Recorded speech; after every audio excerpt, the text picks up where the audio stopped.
दोस्तों फाइनली 3 से 4 सालों के लंबे इंतजार के बाद अब हमको जापान का वो हथियार मिलने जा रहा है जिसको जापान ने स्पेशली चाइना की नौसेना को देखते हुए बनाकर तैयार किया है। दरअसल पिछले 3 से 4 सालों से भारत और जापान के बीच यूनिकॉर्न एंटीना को लेकर बातचीत चल रही है। यूनिकॉर्न एंटीना की बात की जाए तो जापान ने इस यूनिकॉर्न एंटीना को स्पेशली अपने जंगी जहाजों में लगाने के लिए बनाकर तैयार किया है। इन यूनिकॉर्न एंटीना को जंगी जहाज पर लगाने का सबसे बड़ा फायदा यह होता है कि इस यूनिकॉर्न एंटीना के अंदर ही रेडार और कुछ मेन सेंसर का इस्तेमाल किया जाता है। ये यूनिकॉर्न एंटीना साइज में भी काफी ज्यादा कॉम्पैक्ट होता है। इस यूनिकॉर्न एंटीना से हम अपने दुश्मन देश के स्टेल्थ जंगी जहाजों का भी काफी आसानी से पता लगा सकते हैं और अगर हम इस एंटीना को इस्तेमाल करते हैं तो फिर हमको अपने जंगी जहाजों के ऊपर बड़े बड़े रेडार को लगाने की जरूरत नहीं पड़ेगी।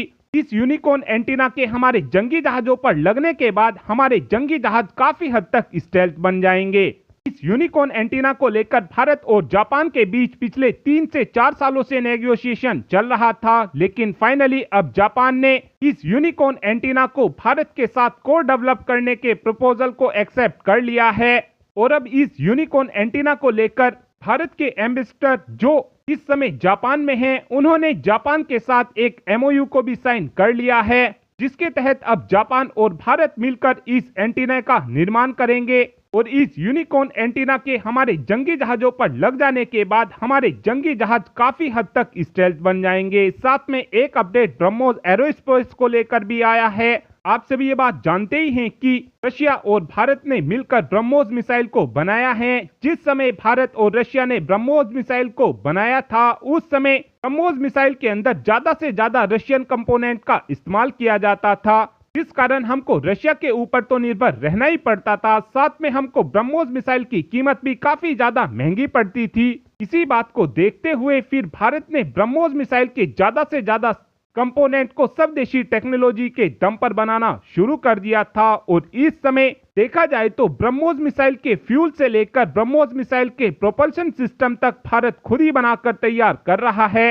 लेकिन अभी भी ब्रह्मोस मिसाइल में बहुत से ऐसे कंपोनेंट हैं जिनको भारत ने बनाकर तो तैयार कर लिया है, लेकिन उन कंपोनेंट का इस्तेमाल हम अपनी ब्रह्मोस मिसाइल के अंदर नहीं कर रहे हैं, जिसका प्राइम एग्जांपल ब्रह्मोस मिसाइल में लगने वाला सीकर है। भारत ने 2018 में एक ब्रह्मोस मिसाइल पर अपने स्वदेशी सीकर को लगाकर टेस्ट किया था, लेकिन जब से लेकर अब तक इस सीकर को प्रोडक्शन में नहीं भेजा गया है।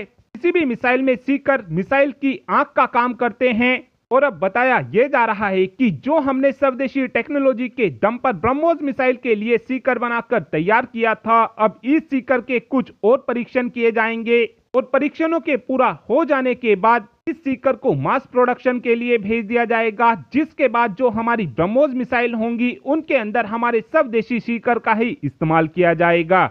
और अब आप ही कमेंट कर बता सकते हैं कि क्या हमको हमारी ब्रह्मोस मिसाइल के अंदर स्वदेशी सीकर का इस्तेमाल करना चाहिए या फिर आपका यह मानना है कि हमको रशियन सीकर का ही इस्तेमाल करना चाहिए। इस बात का आंसर आप कमेंट बॉक्स में दे सकते हैं। Thanks for watching this video. Have a good day.